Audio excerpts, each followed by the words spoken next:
MF Ghost is near 20-year sequel to Initial D! Is it worthy being associated with our beloved cult classic? No. Video over. They're so different you can mistake them as unrelated.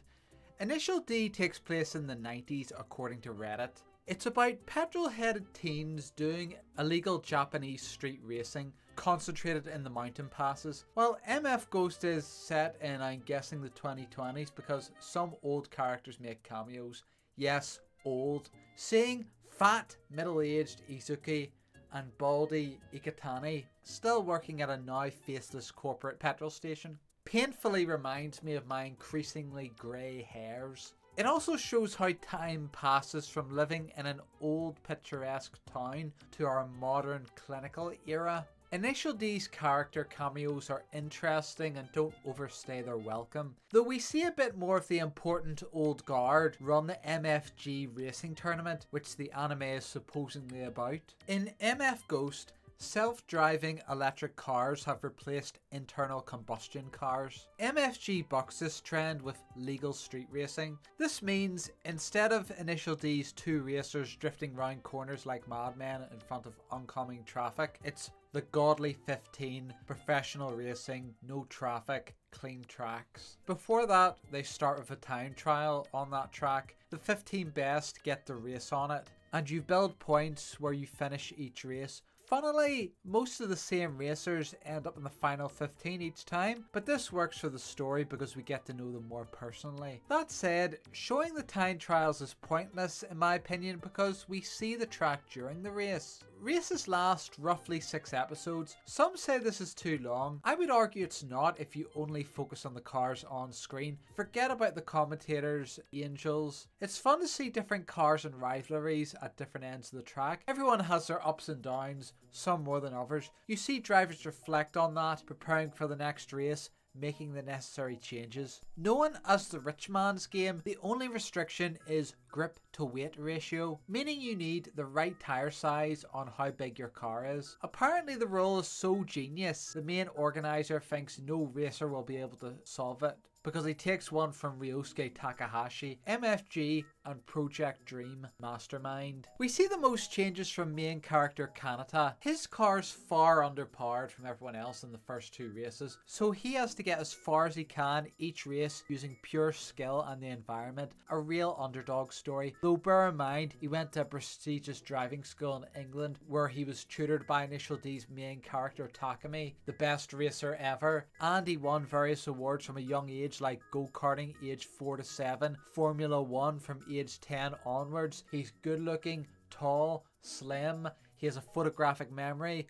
Must be nice. Some critics don't like Kanata because he's too perfect and boring. His only obstacles are external, like driving a weak car, but he's so brilliant he can overcome any problem. Never mind, he's only driving a 2-litre engine and there's cars up to 9-litre engines, but not everything has to be realistic. He's not the everyman Takumi from Initial D. All they have in common is driving skill, as their personalities are completely different.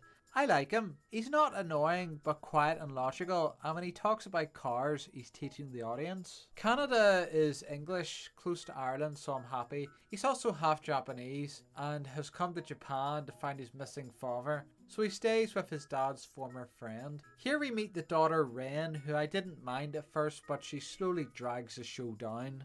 She starts strong, turning down guys, saying she only wants a guy with an attractive personality, which is sweet until she meets Kanata and quickly throws that philosophy out the window. Not surprising since it's human nature, just disappointed she's a hypocrite. Kanata's a nice guy, eager to be useful, but we all know if he was a jerk, Ren would still be attracted to him. Probably even more. Kanata unknowingly is attractive to most women in the show. I'd be fine if I wasn't completely beaten over the head with it. We get it. He's hot. Can we focus on the racing? No. We need a story about a horny teenage girl's crush on a young man from a foreign land. At first I was worried about the age difference, but we later learn she's 17 and he's 19, though some characters knowingly or unknowingly creep over the teen. Lock up this man! Ren works for the Angels, fan service girls dress provocatively at the racetracks, so the perverts who don't care about racing tune in. They answer questions like, where would you like to go? What's your favourite food? What do you have for breakfast? I don't care! Show me the race! I wouldn't mind if the Angels were briefly shown each race, but they take over half the show, no exaggeration. We see Ren and her body nattering like old housewives. I'm sorry Ren, are you the main character?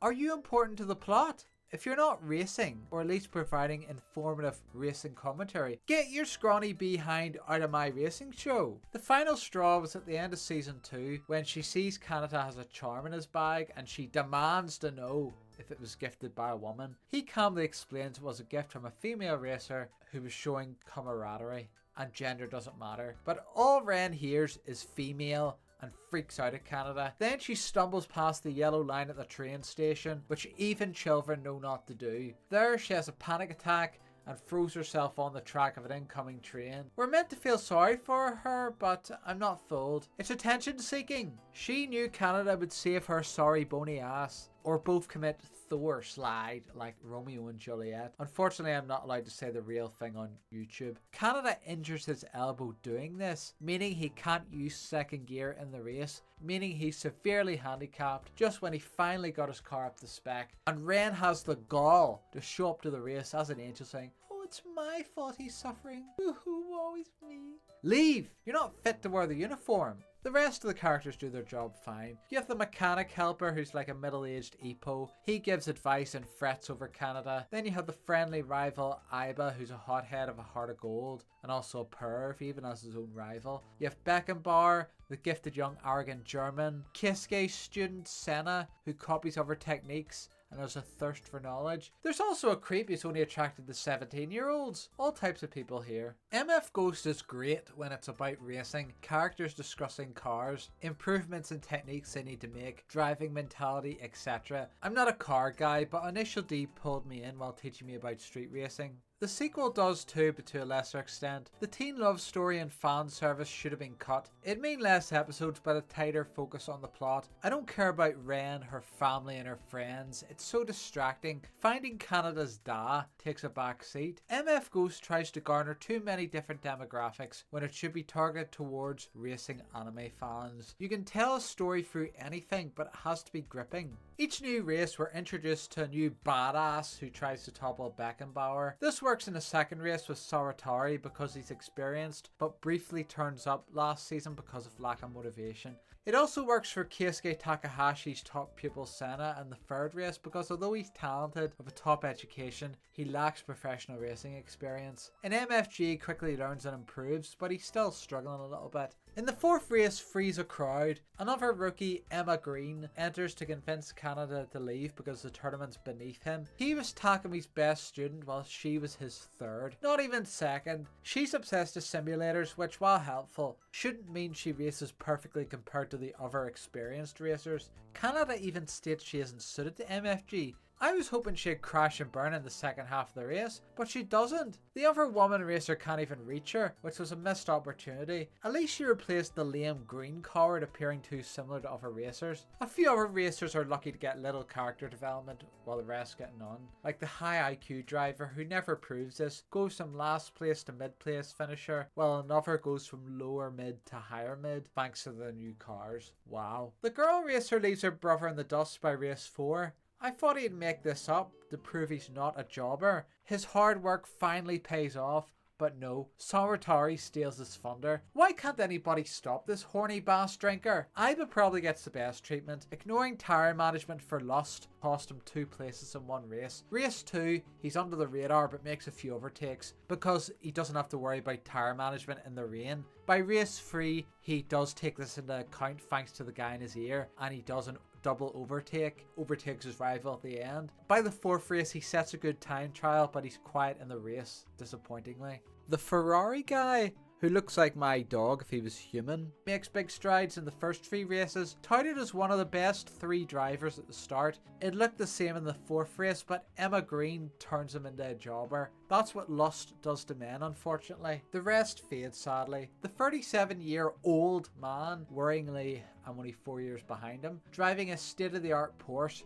steadily declines each race, which makes sense as the story implies. But some of the other racers should be putting up more of a fight through car upgrades, new techniques, etc., instead of making up the numbers. Becky Boy coming first in every race is boring. At least make him alternate in the top 3, making the races more unpredictable and exciting, and he'd keep his title as the one to beat with the most points. MF Ghost is great when I skip everything except the topic of cars, which is half the show. However, most viewers won't do that, and some will abandon the show because lack of focus. Ren's crush on Kanata going on trips with him, working with the Angels and talking to friends should have been a spin-off anime. It's disrespectful how Kanata arrives to look for his missing father, only for it to be overshadowed by all that guff. I love a long race, the drivers' reactions, planning to save their tyres and when to floor it, the technique and strategy involved, the informative commentary, the Eurobeat, while not as varied as Initial D, is a bop. MF Ghost could have been a classic, but it just misses the mark. You can see the races on YouTube for free, but unfortunately people have cut too much out of them. So if you want to skip all the fluff and see most of the key moments, watch the YouTube clips.